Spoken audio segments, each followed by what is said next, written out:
Welcome to the channel book से सीखें। तो कैसे हो दोस्तों आप सब लोग।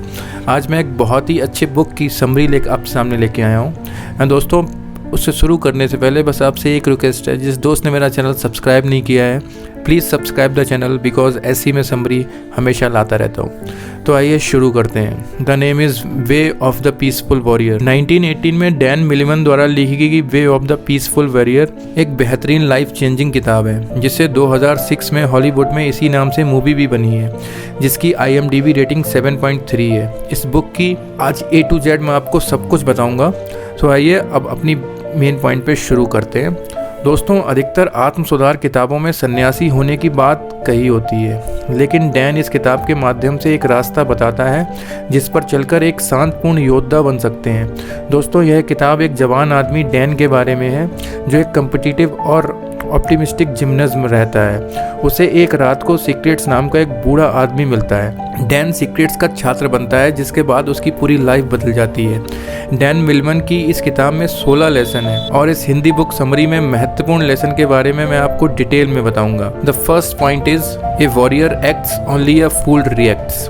इस किताब का पहला लेसन हमें सिखाता है कि हमें किसी इम्पल्स के प्रति रिएक्ट करने के बजाय आपकी प्रतिक्रिया की शक्ति का दोहन करने के लिए कैसे हम सभी कठिन परिस्थितियों में भागते हैं और मुश्किल से मुश्किल लोग हैं, हम किसी घटना पर कैसा रिस्पॉन्स देते हैं, यह हमारी ज़िंदगी को आकार देता है। लेखक एक लेसन में कहते हैं कि कई लोगों की शिकायत होती है कि वो बोर होते रहते हैं, जिन्हें जानकर लेखक हैरान है। इस वंडरफुल दुनिया में कोई भी जीवित प्राणी आखिर कैसे बोर हो सकता है। समय का हर एक पल अमेजिंग है, जो रहस्यों और आश्चर्यों से भरा पड़ा है। हमारे बचपन में बोर होने जैसे शब्दों का वजूद ही नहीं था।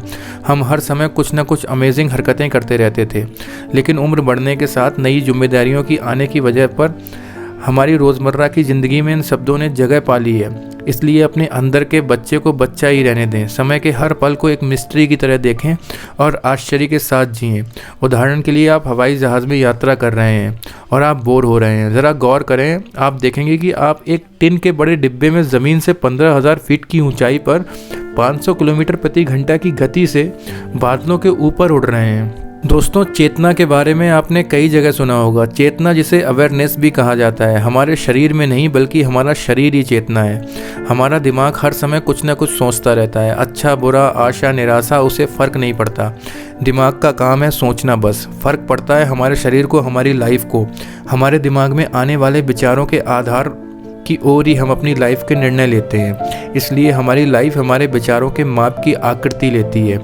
दोस्तों दिमाग में आए 95% विचार ऐसे होते हैं जो हमारे लिए यूज़लेस होते हैं। इसलिए अपने दिमाग में उपजे हर एक विचार को सीरियसली नहीं लेना चाहिए। सोच समझकर अच्छा सोचना चाहिए। दोस्तों second point is enjoy the journey.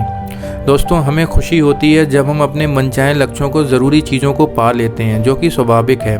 लेकिन दोस्तों अपने लक्ष्यों को तय करने से लेकर उन्हें पाने तक के बीच के सफ़र की यात्रा को भी आनंदपूर्ण तरीके से करनी चाहिए, क्योंकि इस यात्रा के दौरान हमें कई मोड़ मिलते हैं, उतार चढ़ाव के मौके आते हैं। आपने देखा होगा कि जो ट्रैवलर होते हैं वे सिर्फ अपने गंतव्य स्थानों के साथ अपने रास्ते में आने वाली हर चीज़ का आनंद लेते हुए आगे बढ़ते हैं। हमारा जीवन भी एक यात्रा है जो हमारे जन्म लेते ही शुरू हो गया है। कि दूसरे व्यक्ति के पास देने के बजाय खुद इसे चलाना चाहिए। आपको पता है आपने कहाँ जाना है, कैसे जाना है, इसलिए किसी दूसरे की आवाज़ को अपनी ज़रूरत नहीं बनानी चाहिए। आपको पता होना चाहिए कि आपके लिए क्या सही है और क्या गलत। बाहर की ताकतों को खुद से दूर रखें। लोगों को अपनी ज़िंदगी सिर्फ इतना ही महत्व दें कि वे कभी कभार किसी रेस्टोरेंट में आपके लिए ऑर्डर दे पाएँ। दूसरे की सलाह लेना अच्छी बात है, लेकिन किसी दूसरे व्यक्ति के कहने पर अपनी लाइफ के फैसले लेना बिल्कुल सही नहीं है। इसलिए अपनी आवाज़ को ढूंढें और अपनी आवाज़ बने। फॉरगेट योर लिमिटेशंस, ये नेक्स्ट पॉइंट है। हमारे पास्ट में अक्सर ऐसा बहुत कुछ होता है जिससे हम अपने लिए कुछ लिमिट बना देते हैं। पास्ट के अनुभव हमें कभी उस सीमा से ज़्यादा कुछ करने नहीं देते। भूतकाल में होगी कुछ घटना हमें बुरा अनुभव देती है और उन्हीं बुरे अनुभव के आधार पर हम अपना वर्तमान ठीक से नहीं बना पाते। इसलिए यदि आप आज कुछ नया करना चाहते हैं, तो कुछ नया सीखना चाहते हैं, तो अपने पास्ट की मिक्स जो चीज़ें हैं उनको भूलकर आगे बढ़ जाएं। कहते हैं ना कि जो हो गया सो हो गया। इसलिए आज पर फोकस कीजिए और हमेशा अपनी सीमा से ज़्यादा करने की कोशिश करें। दोस्तों next point is there is only now. दोस्तों इसके लिए मैं अलग से एक वीडियो बनाऊंगा। इसका मतलब यही होगा कि एक्शन हमेशा वर्तमान समय में होते हैं, क्योंकि ये बॉडी के एक्सप्रेशन होते हैं। Next point is take responsibility for your life. दोस्तों, आपके साथ हुई हर एक अच्छी बुरी घटना की जिम्मेदारी किसी दूसरे व्यक्ति या हालातों को देने के बजाय उस जिम्मेदारी को अपने ऊपर लेना चाहिए। आप हर परिस्थिति में खुश रह सकते हैं जब आप अपने जीवन और जीवन से जुड़ी हर जिम्मेदारी को अपनाते हैं। The next point is there is a purpose for everything. दोस्तों, हमेशा एक बात याद रखिए कि हमारे जीवन में जब भी कोई बुरा वक्त आता है या अच्छा वक्त आता है, या अच्छा होता है या बुरा होता है, उसके पीछे हमेशा एक कारण छुपा होता है जो हमें या तो सुख देता है, नहीं तो एक अनुभव जो आगे जीवन में होने वाला है उसका देता है। आपके साथ हुई कोई दुर्घटना भी आपको कुछ नया सिखा कर जाती है। इसलिए जब भी आपके साथ कुछ बुरा होता है तो उसके पीछे छुपे हुए कारण को जानिए।